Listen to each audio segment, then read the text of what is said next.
안녕하십니까. 방글라데시 목장의 김종진입니다. 운동을 좋아하던 저는 중학교 2학년 때 축구 유니폼을 준다는 친구 게임에 빠져서 한 교회를 다니게 되었습니다. 근데 어느 날 이웃 교회에 친선 축구 경기가 있었습니다. 전반전에 저희는 1대0으로 지고 있었고 휴식 시간이 왔고 정신력이 약하다는 이유로 저희 목사님한테 철봉대에 전부 매달려서 스파이크로 맞았습니다. 그 후 설교 때마다 계속되는 목사님의 돈 타령 설교. 조용기 목사처럼 본인도 큰 차도 몰고 큰 교회에서 설교하고 싶고 관리비 걱정 안 했으면 좋겠다는 말씀이었습니다.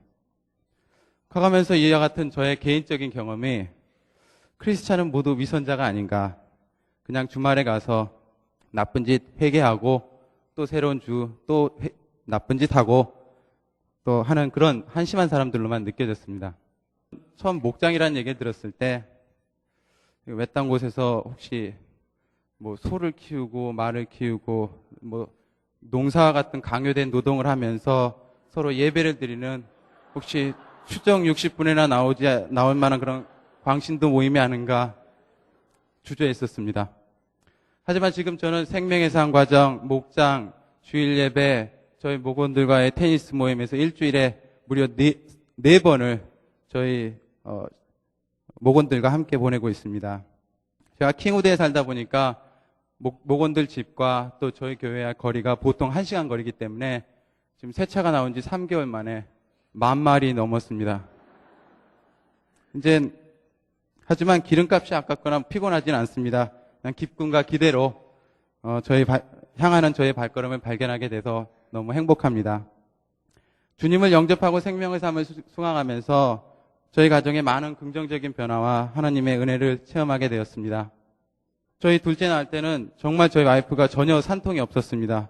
오히려 순산을 위해서 기도하시던 저희 목자님께서 새벽 내내 너무너무 아프셔가지고 고생하셨다는 사실입니다.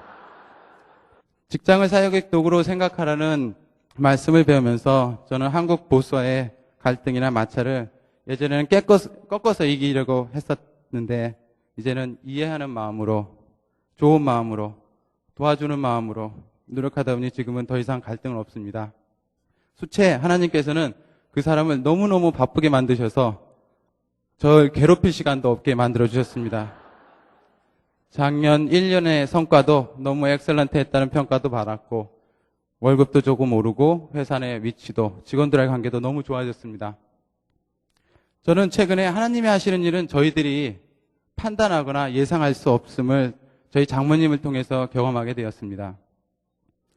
둘째 산후조리차 방문하신 장모님은 약 30년간 집에 물을 떠놓고 자식들을 위해서 기도하시고 또 복을 주십사 기도를 했었습니다. 어머니는 그분을 성주님이라고 말씀하십니다. 그러면서 어머니는 교회는 덮어놓고 안 된다. 교회는 절대 다니지 말라고 항상 말씀하셨습니다. 그리고 장모님은 약 7년 전에 6억이라는 돈을 소위 크리스찬이라는 사람에서 떼인 경험이 있으십니다. 그분은 위장 이혼을 해서 자기 와이프 앞으로 다 넘겨놓고 나중에 출감해서 현재도 대한민국 최고의 차를 몰고 다닌다고 합니다. 그리고 어머니 주위에는 매번 사주팔자 보러 다니시는 분들이 모두 교회 집사님, 권사님이랍니다. 저는 이런 어머니께 휴스턴에 계시는 동안만큼 바른 교회와 진실한 크리스찬이 무엇인지를 보여드리고 싶었습니다. 평소에 식사 기도도 꼭 멱수락 뜬 다음에 아이고 또 까먹었네 하던 저희 가족은 어머니 계신 동안 거의 한 번도 사용하지 않았던 큰 다이닝 테이블에 앉아서 오래된 크리스찬 가정처럼 자 기도합시다. 한 번은 제가 아침에 바쁘게 출근하고 있는데 어머니가 다리가 몹시 아프시다고 그래서 저도 모르게 용기를 내어서 어머니 다리를 붙잡고 기도를 드렸습니다. 저는 아무 생각 없이 그렇게 했고 출근했는데 그 다음에 어머님이 많이 우셨다고 그러더라고요. 너무 감동을 많이 받으셨다고 그랬습니다.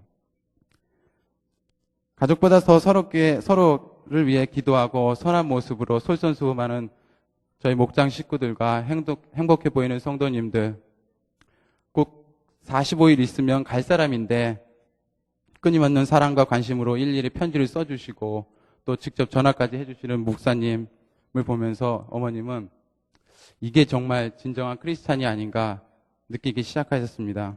처음 목장 모임 가실 때는 늙은이가 혼자서 그 젊은 사람들 앞에서 어울리겠냐며 눈치 봐서 빠져셔야 되겠다고 말씀하시더니 목장 순서 내내 제일 많이 말씀 많이 하시고 새벽 2시가 되셨는데 눈이 초롱초롱 하셔서 그 아프시던 허리와 다리의 불편함도 이 시간만큼은 절대 생각이 나시지 않은 것 같습니다.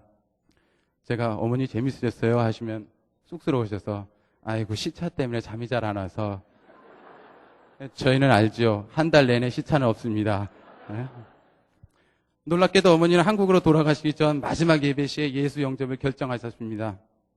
이것은 45일 만에 이루어졌으며 하나님이 아니고서는 누구도 할 수 없는 일이라고 생각합니다.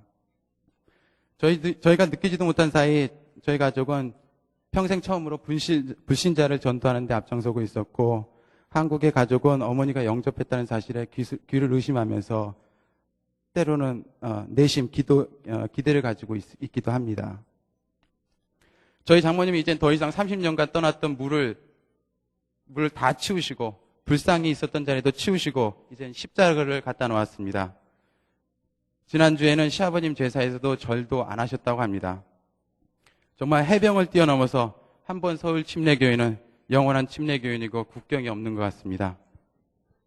실천하지 않으면 길가에 뿌려진 씨앗과 같다는 말씀을 귀담아 저희 가족은 이번 주부터 기쁜 마음으로 유아부 사역을 시작합니다. 저희가 첫 번째로 시작하는 이 작은 사명의 실천을 통해 많은 보람과 기쁨이 있을 것을 믿습니다. 생명의 산 과정을 통해 그동안 제가 가졌던 많은 기초적인 신앙적 질문이 해소되었고 믿음의 확신을 얻게 되었습니다. 과정 내내 사랑과 관심으로 가르쳐주신 목사님과 박강호 지사님 그리고 저와 같은 초심자가 간증을 할 수 있게 허락해 주신 주님께 감사드립니다.